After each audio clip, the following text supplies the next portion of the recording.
The following program is brought to you in part by Logisticare, the nation's leading provider of specialized transportation network management to state and local government clients.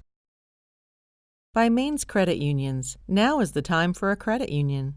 There is one for you. And by MacPage, developing relationships, earning trust, addressing complex issues, and making a difference.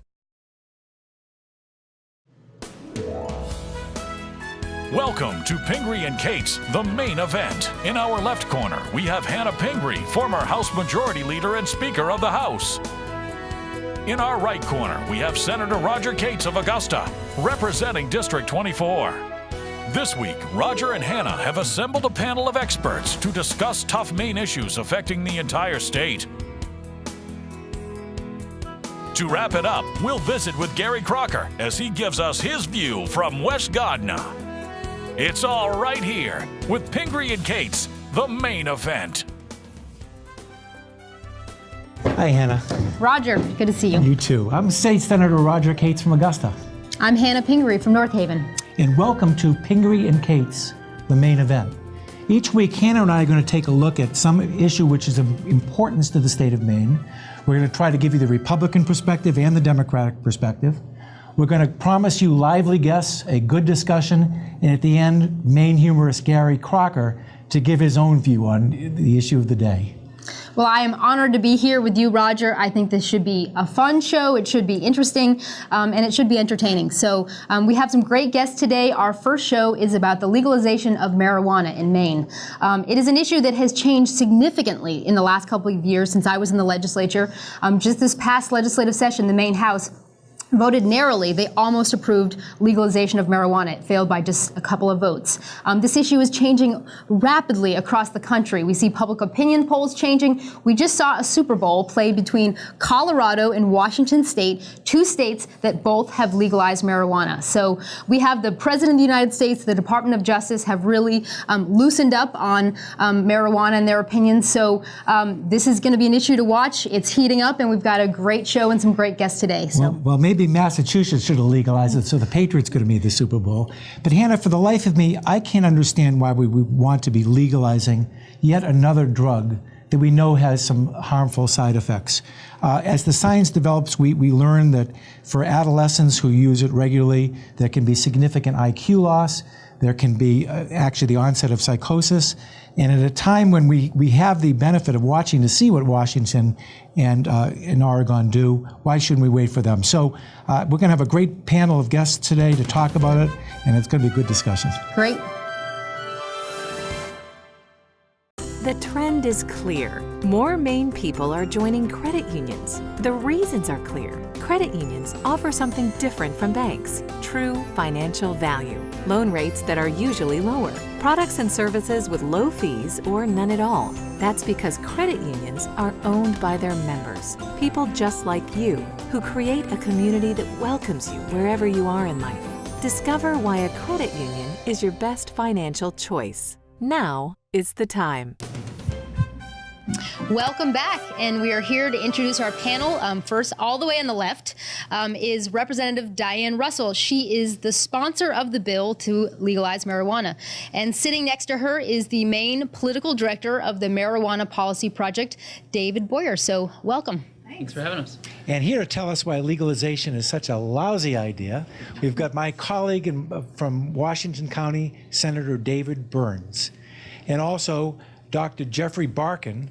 Jeff is the medical director at Gould Health Systems and also the president of the Maine Association of Psychiatrists. So welcome to you, gentlemen. Thanks for having us. Thank you.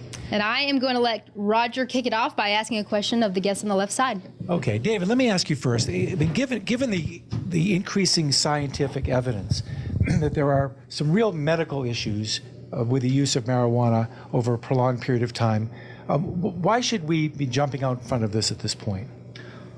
Well, you look at the utter failure that alcohol prohibition was, and the same can be said for marijuana. We still have marijuana in the schools. 80% of high school seniors say they have easy access to marijuana, so our current system isn't working. And given that marijuana is objectively safer than alcohol, it doesn't make sense to punish those adults who would rather relax with marijuana instead of a beer or wine after work. Okay, well, we're going to hear about the medical side of it in a minute, but Diane, again, why add yet another drug to the list of things that our kids can get mixed up in to their detriment? Well, with all due respect, Senator, that drug is already on the market for kids. It's being sold by drug dealers, and I frankly would rather have licensed business owners, the type of people who have consequences for their licensing, to be the ones that are selling it. And to your point about the medical studies, I'm not sure what you're referring to, but there continue to be study after study coming out that demonstrate the actual health benefits that are associated with medical marijuana. I mean, I would be hard pressed to suggest that you would want to repeal the medical marijuana statute here in this state because it's been remarkably successful, and to suggest that the countless thousands of patients across this state who are currently using it and to great benefit, whose lives quality of life has been improved, to suggest that they should somehow not be having access to it, I would disagree significantly. Well, we do have a doctor here. Maybe we can hear from the other side. Great. Well, we will kick it off by asking you both, why are you against legalization of marijuana? And we'll start with the doctor just to give us a medical perspective. Sure. I mean, the reason that I see it as a detriment is the clear medical and scientific risks. And though you alluded, Diane, to not having data, there actually is a lot of data. And there are 3 meta-analyses. A meta-analysis is an aggregation of everything that's known. And all 3 of them have demonstrated very, very convincingly that cannabis in youth, and I'm going to limit this really to youth, is associated with an increased risk of psychosis, about an 8% increase in schizophrenia. And schizophrenia is psychosis over at least 6 months. For psychosis in general, just even a brief psychotic episode, you have a 14% elevation of risk in exposed youth. Additionally, there is a dose-dependent decrease in IQ, and that's been established not in any sort of political way, but in prospective longitudinal cohort and controlled studies. So before we get to the good senator, I'm just going to actually throw it back to this side because I would love to hear just a response because we're talking about marijuana and youth. Diane, what does your bill and what is sort of the plan for protecting youth from marijuana? Because your plan is not, marijuana for everybody. It has fairly strict controls under your proposed bill. So what about what the doctor just had to say? Well, I completely concur with what Hannah just said. My bill is designed to protect children. Under the current paradigm, we have, as David pointed out, when 80% of high school seniors are saying that they have easy access to this, that demonstrates that we have failed them. And no one here in this room wants children to have access to marijuana. On the contrary, we would like to make sure that we prevent that.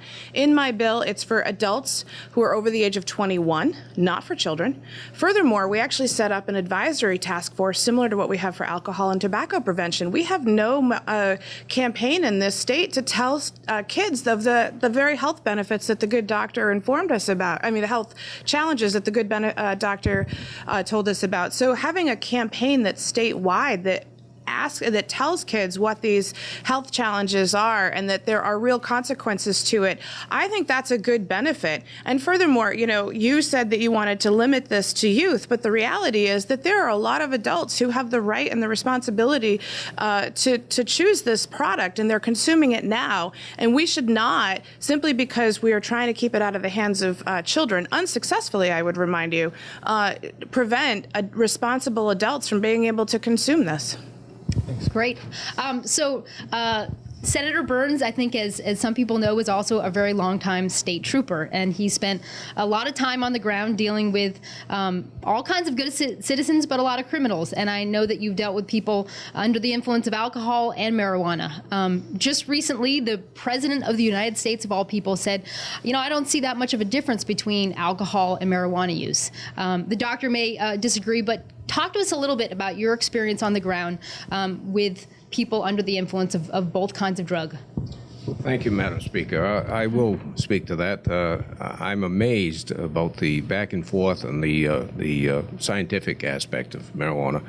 From my perspective, what I've learned, it seems to me that there are more and more facts to support not legalizing marijuana. But from the practical standpoint, from my experience and also from being a policymaker, I've seen incredible problems with it. And the marijuana that I dealt with back in the 80s and 90s as a state police officer and also as a statewide drug enforcement officer, we were talking about 3 or 4% in potency. Now we're talking about 30 plus in potency. It's altogether different than the marijuana that I experienced back then, and it was a real problem back then at that time.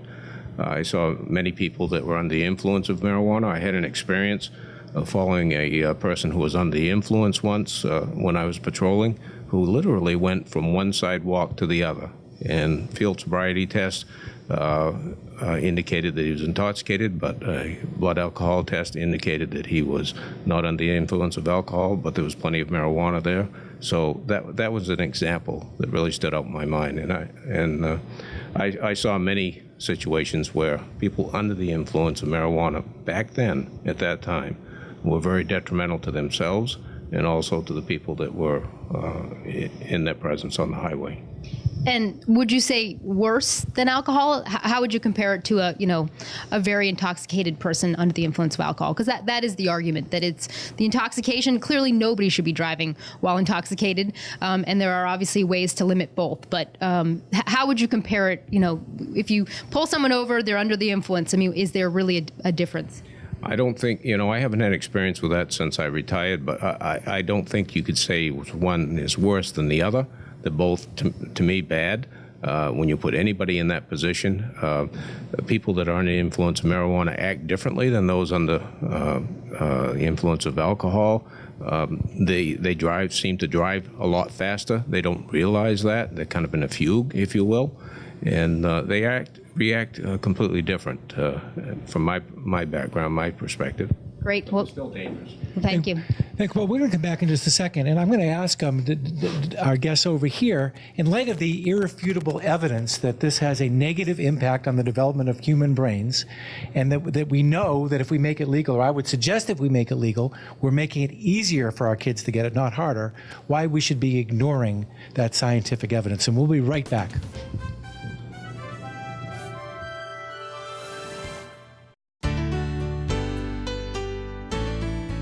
At MacPage, we believe in developing relationships, earning trust, addressing complex issues, and making a difference. We enjoy the people we serve and care about the work we do, providing integrated accounting, consulting, and tax services to our clients throughout New England and across the country. Please visit us at macpage.com to learn more.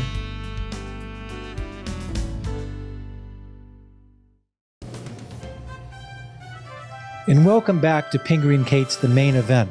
When we left, we were talking about the medical impact of the use of marijuana, particularly with adolescents. So let me ask you to accept a premise, and maybe you'll disagree with it, that if we make marijuana legal, I know that kids use it now, and a lot of kids use it on the black market, but if we make it legal, it's going to be easier for kids to get it.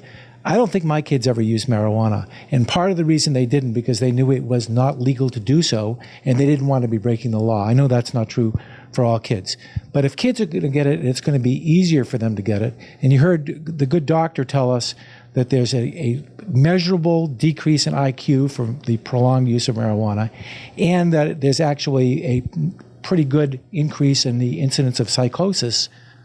Why would we even think about doing it? David? Well, it'll still be illegal for children to do it once it is legal. It'll be for 21 and older, folks that are older than 21. And right now, they do have access to it. So we should limit that. We should stem that. Adults are buying marijuana in every town and every state every day. They can buy marijuana from licensed, regulated, tax-paying businesses, or they can buy it from drug dealers. I think having a system where they buy it from legitimate tax-paying businesses is better than buying from drug dealers. I assume you agree. Anything else to add, Diane? I do have something to add, and that is that, nobody here, again, wants kids to have access to this drug, but they currently do. We have an 80% failure rate in this country in terms of preventing access. But the reality is we're having a debate about whether to legalize or not. That issue is largely settled. The top law enforcement agency in the country, the Department of Justice, came out with 8 guidelines that basically said if you follow through and set up a parameter, a paradigm, policy paradigm, your state can legalize marijuana under those circumstances. So the reality is that the top law enforcement agency, and as Hannah pointed out, the President of the United States has had a shift. Furthermore, 58% of adults nationwide support legalizing this. Now, do they want it open to the masses, to people, to kids? Absolutely not. But do we want drug cartels controlling the money and the resources? We have a gun debate regularly, and unfortunately, that gun debate is largely fueled by the drug trade, because that's where the illegal gun debate, the gun trade is. So I think Americans and Mainers are ready to do this. So the question of whether to legalize or not has been answered. The question now, and this is what you're getting at, how do we do it responsibly so that we can prevent kids in a better way from having access to it? Well, we'll come back to whether it's legal under federal law in a minute. But Hannah? So we just had some good information from the other side, but getting back to the science, the advocates say that if we have a regulated system, we won't be selling it to people under 21, and we also will be regulating the product. You're concerned about, the good senator talked about marijuana and having much higher levels of THC chemical in it. So talk to me a little bit about why it's not better to have a system where a product is regulated and kids theoretically should have more difficult access to it. Yeah, I mean, I hear those arguments, and they're pretty clear. In a perfect world, if you could guarantee that it would just be adults, that would change the calculus in my mind. The problem is, that's not the case. The problem is that as we've become increasingly permissive, more and more young people are using marijuana. And when I say young people, I'm really talking high school students and early college students. So for example, now, approximately 7% of high school seniors smoke marijuana on a daily basis, compared to 2.4% in 1993. And certainly one of the things that fuels drug use is perception. And as we've become increasingly permissive, the drug use has gone up as a function of the perception of no harm. So much so that 44% of kids now think that marijuana is safe, compared to 40% just 1 year ago. So I think that that's a real driving force. Also, of the children that are using this who are high school seniors, over a third report obtaining the substance from medical marijuana users. Again, supporting the supposition that the more permissive we are, the more it ends up in the hands of the most vulnerable, the young people. So let's go to the good senator. The other side was talking about licensed dealers versus drug cartels. Obviously, if you're in law enforcement and you've worked on drug issues for a long time, drug dealers are not anybody's favorite people, and they're obviously some difficult people and involved in a lot of criminal activities. So talk to me a little bit about why taking marijuana sales away from drug dealers, why that argument doesn't have some merit to you. Well, I don't see that it has a lot of merit, because they're not going to get out of any business that gives them good returns. And selling any substance is going to give you a good return. They'll continue to be involved in the liquor trade, the marijuana trade, just like they always have with the liquor trade. I don't think that's a valid argument whatsoever. It's just going to shift probably the amount of gain that they get out of it. But I think the points the doctor is making are extremely important. It's perception. We are now in a position of giving our young people the perception that this is an innocuous thing. This is not a serious issue, and that's why you're seeing an increase in the use of it. Clearly, when you legalize something and you say that it's fine for adults, young people are going to follow that lead, and they're going to say, well, it's fine for adults, then it's fine for me. And I'll give you an anecdotal quick anecdote, if I could. Yeah, please. Sitting through one of these hearings when I was on the Criminal Justice and Public Safety Committee, we had long hours of testimony about the legalization of marijuana. And I asked one gentleman who was a proponent of it, I said, well, you seem to think that it has done no detriment to you and you've used it for years and years. What about your children? Do you see any problem with your children using it? He says, no, not at all. He says, I don't see that it'd be a negative impact. In fact, I'd like to teach them how to use it responsibly. So not everybody is going to try to keep it out of the hands of children. We've only got about a minute and a half left, but let me ask you this. There seems to be some question. Yes, there are going to be medical effects. No, there aren't going to be medical effects. Yes, there's going to be less black market. No, there's going to be more black market. The fact is, let's be honest, we really don't know for sure. But we do know that Colorado and Washington have both legalized it. Why isn't the wise thing for us to do as a state is to sit back, watch the experiment in those two states, see how it goes there, and let them do the pilot project, and then come back in a few years and say, you know what, it's worked out great, we ought to be doing it ourselves, or, you know, it's really a lot of bad things have happened, and that's the last thing we should be doing. Why shouldn't we be sitting back and watching Washington and Colorado? Dave?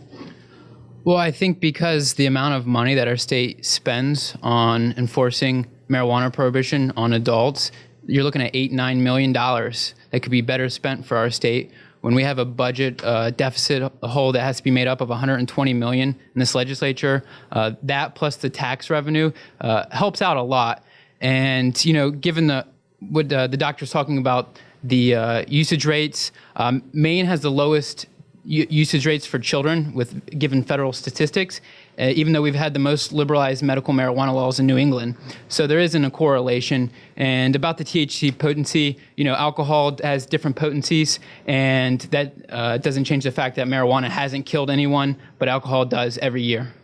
Why can't we wait, Diane, for a couple of years? Let's see how it goes elsewhere. About 30 seconds. Senator, we are in the legislature. We have an obligation to get ahead of issues. I've watched this with gaming. We allowed the people to bring gaming before us, and now we have absolutely no control over what the state gets in response to that. We have no control at this point in terms of our casinos about what's the best value for the people of Maine. As lawmakers, we could sit back and we could let the people bring this to us, but we're going to have to fix it. And at the end of the day, I think we should be responsible, we should be measured, and we should get ahead of the issue and balance the interests so that it actually reflects the folks who don't necessarily agree. So the state motto is "Dear Go, I Lead." The question is, should we be a leader in this or not? Hannah and I will be back to sort that out in just a minute. Now is the time. If you're ready for a home loan or a home repair, if you want to get behind the wheel of a new vehicle, make it happen with a visit to your local Maine credit union. For low loan rates, great terms, and decisions made locally. Everything feels right about a credit union, starting with people who are always willing to work with you. If you want a better way to borrow, join a Maine credit union, your best financial choice. Now is the time.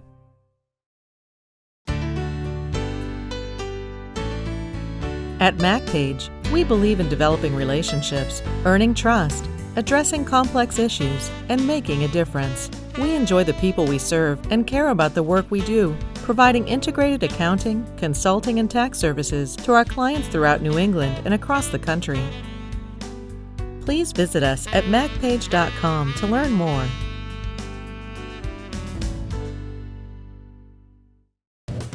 Welcome back. We just had a great panel, and we really appreciate the time of our four guests. They provided us a lot of good arguments on both sides. So what do you think, Roger? Well, they did. And I'm not sure that my view has changed a lot. I appreciate where the proponents are coming from. But again, why are we going to add yet another drug that we know has some problems, particularly for young people? I'm just not sure why we want to do it. Yeah, I mean, it's a hard one. I mean, I think both sides made very good and very reasonable arguments. The more I learn, the more I realize regulation and really being able to control it makes sense, especially for kids. But that has its limits. Either way, I think Mainers, they're going to be looking at this issue at some point. The legislature will probably consider it again next year, and most likely, if that doesn't pass, Mainers will see it on the ballot in 2016. I think it'll go to referendum. And there's a libertarian part of me that says let people alone, let them do what they want to do. But I want to hear Dr. Barking talk about the decreased IQ of kids who use it regularly, and I think more kids will use it. That kind of troubles me. And again, let's let those experiments in the other states play out maybe for a couple of years before we have to decide. Well, we will certainly see. We will. But this is not the last word. Right. The last word will be from Gary Crocker, Maine humorist, who gives the view from West Gardner. Now, I'm sure we'll have his own unique view on this issue. Gary? Well, ain't that odd? I'm a tad conflicted on where to come down on this particular issue, but I can tell you this. My cousin Willie has been burning something odd in his wood stove for years. It seems to make his neighborhood a happier place. I mean, for years. Willie and his wife Blossom, her parents were living in San Francisco in the 60s, have been heating their place by burning stuff in their wood stove, and whenever Willie stokes, and I said stokes his stove, people just seem to congregate around his place. And usually they're downwind of Willie's chimney. And they seem to just settle in there and breathe deep. At first, Mother and I thought it might be a yoga group or even one of them meditation crowds that sit around and stare into the universe for hours on end. But when you look real close, it's just a bunch of West Gardner locals sitting around breathing. Now I ask you, Is the air that much better downwind of Willie's place? I have no idea. I'll tell you one thing. Fuller's Market can't keep chips and Twinkies in stock once Willie fires up his stove in the fall. So, what was the issue I was supposed to be commenting on? I'm wicked hungry for some odd reason. I'll see you at Willie's place, yeah? Well, we've heard from Gary Crocker. I'm definitely not going to say any more. So thank you very much for watching. We'll see you at Fuller's Market, I guess. And again, thanks for watching Pingree and Katz, the main event. We'll see you next time. This program has been brought to you by Legistacare, the nation's leading provider of specialized transportation network management to state and local government clients. By Maine's credit unions, now is the time for a credit union. There is one for you. And by MacPage, developing relationships, earning trust, addressing complex issues, and making a difference.